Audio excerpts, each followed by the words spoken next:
तमोगुण के आवरण भंग हुए बिना, तमोगुण के आवरण भंग न भएसम्म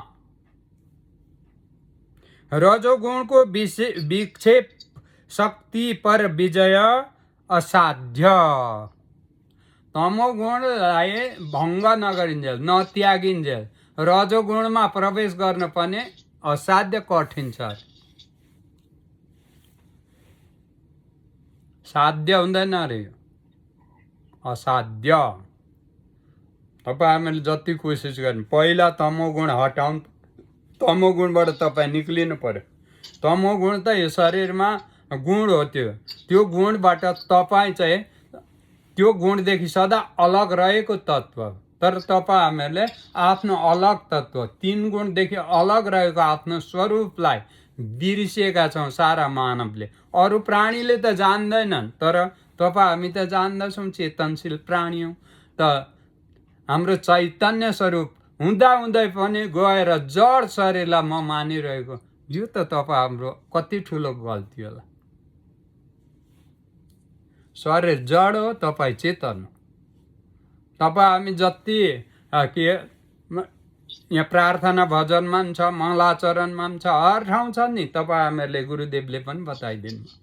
तपाईँ हामी तू गति में भी स्थिति में भी, तू ही दीपक तू ही ज्योति, तू ही जड़ तू ही चेतन, सर्वरूप सबधार आधार तू एक ही है। त बताइरहेछ फेरि पनि जड शरीरलाई आफू मानिरह। यहाँ त जड पनि तपाईँले नै बनाउनु भयो र त्यसमा चेतन भएर बस्नेवाला पनि तपाईँ नै हो भनिरहेको छ। जसरी त दीपकमा ज्योति छ, त्यसरी नै यो जड शरीरमा चेतन छ भनेर बताइदिनु भएन। तुई दीपक तुई ज्योति तुई जड। जड र दीपक के हो? एउटै हो, दुइटै जड। दीपक पनि जड, के अरे शरीर पनि जड। तर दीपकमा जो ज्योति छ, बलेको छ त्यो दियो, त त्यो बलेको ज्योति र दियो फाल्टो चिज हो। दियोले केहीलाई प्रकाश गर्न सक्दैन, तर त्यो ज्योतिले अन्धकारलाई हटाइदिन्छ। त्यस्तै तपाईँ हाम्रो शरीर जड हो, यसले कुनै पनि प्रकाश ज्ञान प्रकाश छैन यसमा, तर यहाँ चेतना छ, त्यो चाहिँ प्रकाशित छ।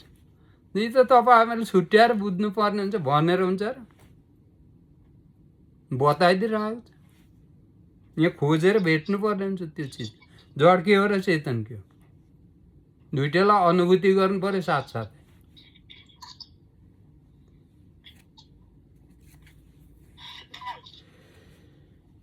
विक्षेप शक्ति विजयो विषयो विधात्रीं निशेषमावरण शक्ति निवृत्य भावे दृग्दृश्ययो स्फुटपयो जलबुद्धिभागे नश्येतदावरणमात्मनि च स्वभावान् निसंशयेन भवति प्रतिबन्धशून्यो विक्षेपणं नहि तदा यदि च्यन्मृत साथे। त यसले के भन्यो? आवरण शक्ति की पूर्ण निवृत्ति के बिना, आवरण शक्ति भनेको तपाईँ हाम्रो आवरण के हो? यो शरीर म हुँ भनेपछि आवरण उड्नु भयो। तपाईँले कसलाई देख्नु हुँदैन, अब तपाईँको आत्मालाई जान्नु हुँदैन जब तक तपाईँले यो आवरण म शरीर हुँ भन्ने विचारलाई हटाउनु हुँदैन। शरीर हटाउनु भने नै यहाँ तपाईँको विचारलाई हटाउनु। म लामो लेख्रे पाराले किन भन्छु, हजुरहरूले बुझ्नुहुन्छ कि भनेर यसको भाव राखेर लामो स्वर तानेर भन्छु, न त छिटो भन्दा नि हुन्छ। तपाईँको ध्यान आकर्षण गरिरहेको हुन्छ यसो शब्दले, त तपाईँ ध्यान आकर्षण भएको छ कि छैन त्यो त पदम ढकाल जान्दैन।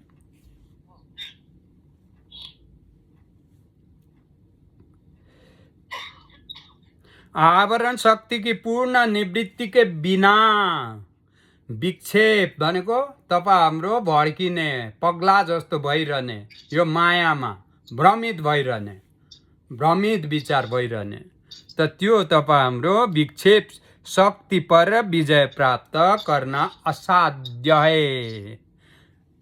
ये न हटाए, मोह न हटाए, अहम बुद्धि या तमो गुण न हटाए,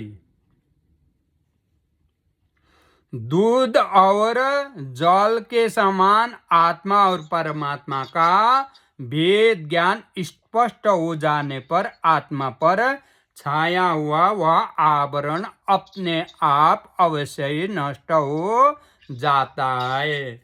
यो गुरुदेवले त्यो भजन अमृतको पहिला दोस्रो भागको पहिलोमा लेखिदिनु भएको छ, पहिला पेजमा दोस्रो पेजमा।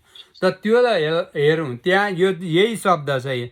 जब दुध र पानी एकै ठाउँ छ तर पानीको रूपमा यो शरीर हो, दुधको रूपमा आत्मा हो, आत्मा र शरीर एकै ठाउँ छ। जसरी दुध र पानी एकै ठाउँ हुँदा दुध पनि तरल अनि पानी पनि तरल, तर दुध र पानी एकै ठाउँ मिसिए तापनि पानी पानी हो, दूध दूध हो। जसरी त्यसरी नै शरीर र आत्मा एकै ठाउँ छ तर शरीर शरीर हो, आत्मा आत्मा हो। आत्मा निर्लेप छ, शरीर लेप छ। शरीर माया हो, शरीर बनेको हो, शरीर जन्मेको हो, शरीर मर्दछ।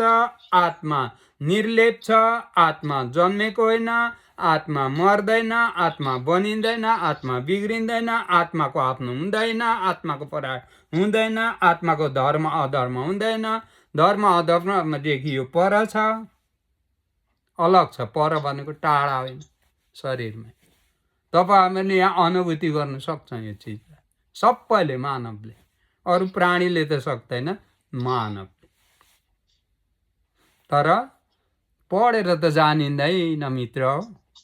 पढेर शब्द मात्रै छ पुस्तकमा, त्यसमा पनि हामी त अधिकांश मानिसहरू संस्कृत मात्रै पढिरहन्छौँ, बताएको कुरा खोज्दैनौँ। किनभने हामी सबैले संस्कृत जान्दैनौँ, सबैले हामीहरूले संस्कृतको व्याकरण पढेको छैन। नपढेका व्यक्तिहरूले पनि हामी संस्कृत उच्चारण गर्न सक्छौँ, तर भन्न खोजेको कुरा के हो पनि थाहा हुँदैन।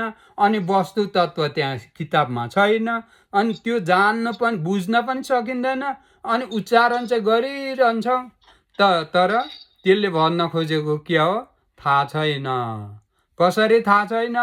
यसरी म हजुरहरूलाई भन्छु एउटा कथा, त्यो चाहिँ कथा हो नि, यो अहिले भनेको चाहिँ यथार्थ।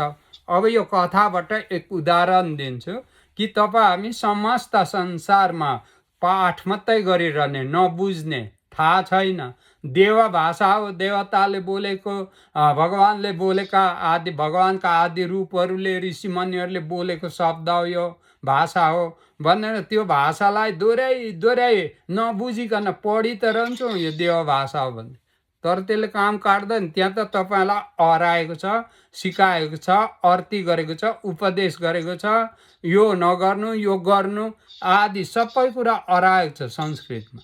तर तपाईँ हामीहरूले हराएको कुरा, सिकाएको कुरा, शिक्षा दिएको कुरा नबुझी उच्चारण गरेर के ज्ञान हुन्छ र? तपाईँ हामीको पढाइ कस्तो भयो भने यो पदम ढकालले कसरी यसलाई भन्छ, एक दिन एउटा जालहारीले धेरै चराहरू जालमा फसाएर, लिसो पासो बनाएर जालमा फसाएर चारो त्यहाँ हालिदिएपछि चराहरू आएर चारो खान आउँछन्। अनि जालमा लिसो हालेको हुन्छ, त्यो लिसोमा टाँसिएर उड्न सक्दैनन् जालमा। अनि सिकारीले त्यो जालमा परेका चराहरूलाई पोको पारेर लिएर जाँदै गर्दा एकजना सन्तले भेटेछन्। अनि सन्तले ती चराहरूको विषयमा साह्रो दया लाग्यो र उनले भिक्षामा पैसा पाएका थिए, धन पाएका थिए, त्यो धन दिएर ती चराहरू किनेर छोडिदिनु पर्यो भनेर मागे, दिएन सिकारीले। एउटा त दे, एउटा भन्दाखेरि एउटा सुगा दिएछ। त त्यो सुगालाई लगेर बहुत सिकाएछन् ती संतले कि जालारी आएगा, जाल बिछाएगा, उसमें दाना डालेगा, उसमें लोभ से मोह से मत जाना, मत फस्ना भनेर सिकाएछन् अरे। पर्फेक्ट भयो सुगा। त उहाँ जङ्गलमा गएर उसले अरूलाई पनि त्यही सिकाउँदैछ, उसले बोल्दै गयो, अरू पनि सिक्दै गयो। सारा चराहरूले जाने, जालारी आएगा, जाल बिछाएगा, उसमें दाना डालेगा, उसमें लोभ से मोह से उसमें मत जाना, मत फस्ना। तर चरालाई थाहा भएन कि के भनेको त्यो शब्दले। तपाईँ पनि त्यस्तै। त्यो चराहरू त्यसो भन्दा सिकारी चाहिँ हरेस भएछ। अब मैले मेरो आफ्ना सन्ततिहरूलाई कसरी पालन पोषण गर्ने, खाने मेलो त केही पनि छैन भनेर हरेस भइगएको थियो। अनि हरेस हुँदा धेरै दिनको भोका भइसक्यो। त गएर चाहिँ थापी हेर्नु पऱ्यो कसै कसैले त बा जानेको छैन कि भनेर गएर थापेको त ती सबै भन्ने चराहरू त्यही जालमा आएर फसेर, जालारी आएगा, जाल बिछाएगा, उसमें दाना डालेगा, लोभ से मोह से उसमें मत जाना, मत फस। त तपाईँ हाम्रो पढाइ यही हुनसक्छ, चराहरूले पढे जस्तो। नजानु भनेको ठाउँमा, नफस्नु भनेको ठाउँमा, नगर्नु भनेको कुरा, नखानु भनेको कुरा, नहेर्नु भनेको कुरा, नसुन्नु भनेको कुरा, नबोल्नु भनेको कुरा सबै हामी गर्छौँ। शास्त्रले त त्यो नगर्नु, यस्तो नगर्नु, यस्तो सिकाइरहेछ, संस्कृतमा छ।